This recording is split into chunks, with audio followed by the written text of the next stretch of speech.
بسم الله الرحمن الرحيم. اللهم صل على محمد وآل محمد. اللهم صل على محمد وآل محمد. اللهم صل على محمد وآل محمد. In the name of Allah, the merciful, the beneficial, and peace and blessings be upon Muhammad and the sons of Muhammad. Allah subhanahu wa ta'ala has said in His holy book, Allah loves those who are patient. Allah loves those who are patient. And He tells us as well in His holy book that rewards without measures will only be rewarded to those who are patient. To those who are patient. A very important lesson to be learned in Karbala'a is how patience was a competence, a trait, a characteristic of Imam Husain alayhi salam throughout his mission in Karbala.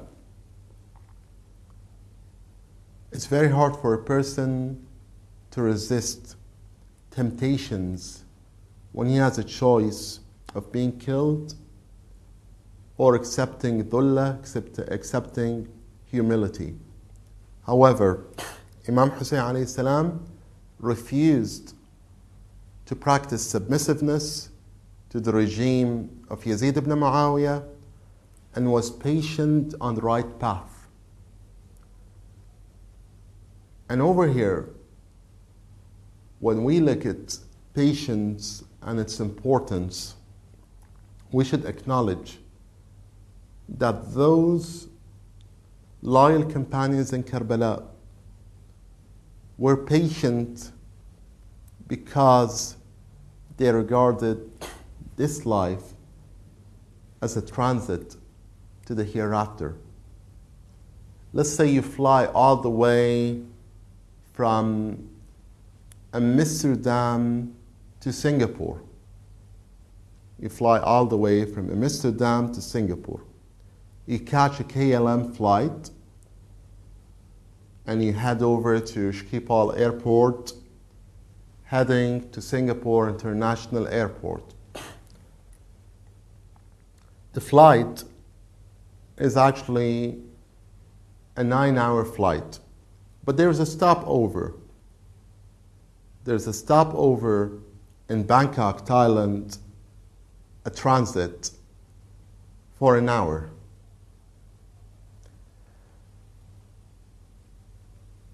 But your final destination is Singapore. Well, in life, you might begin where? Begin in another world, in a world where there are no bodies, no time limits, no physical characteristics, no physical objects. There were souls. When Allah subhanahu wa ta'ala created the human being, He didn't create this body first, no. He created your soul first. He created your ruh. And later on, your soul has come down to this life through cells which were anchored in the back of a certain man and later on ejected in somewhere else, and all of a sudden you're born in a certain family. So Allah subhanahu wa ta'ala, when He created you as a soul. When you come to this life, you're only here on a transit. And this is clearly illustrated in one of the sayings of our loyal Imams, our honorable Imams. He says, الدنيا دار ممر وليست دار مستقر. Dunya, this life, is a transit and not a place to, it's just a temporary transit and not a permanent place to reside. It's not a permanent place to reside. So therefore, people who are patient acknowledge this reality and know that whether they die today or they die after 10 days or after 10 years or after 25 years, at the end of the day, this life is just a transit. So the more you have patience in this life, the more you're going to get rewards in the hereafter. The more you have patience against temptations, against lust, against love of this world, negative love, being a slave of money, being a slave of sex, being a slave of pleasures, being a slave of your social status, being a slave of everything which is around you. So at the end of the day, when we try to characterize the behavior of Imam Hussein, we're going to see that patience was reflected in his companions, in himself, in his family, because they knew that this life is a transit. Just a few days, and they're going to pass over. You might live for 5 years, 10 years, 20 years, but at the end of the day, you're passing to your real life, your permanent life. This life is not a permanent life.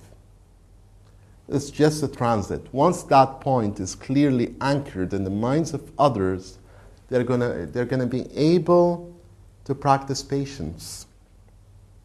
You practice patience for 15 years, and you receive rewards for 1,000,000 years.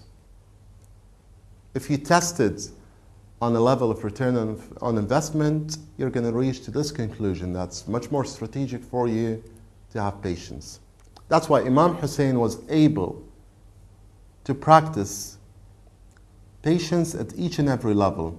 One of the narrators who actually has saw the whole scenario, or a reporter actually, who saw the whole scenario in Karbala'a, says, "We have never seen a man remaining as composed as Imam Hussein, whereby his relatives and children were slaughtered before his eyes."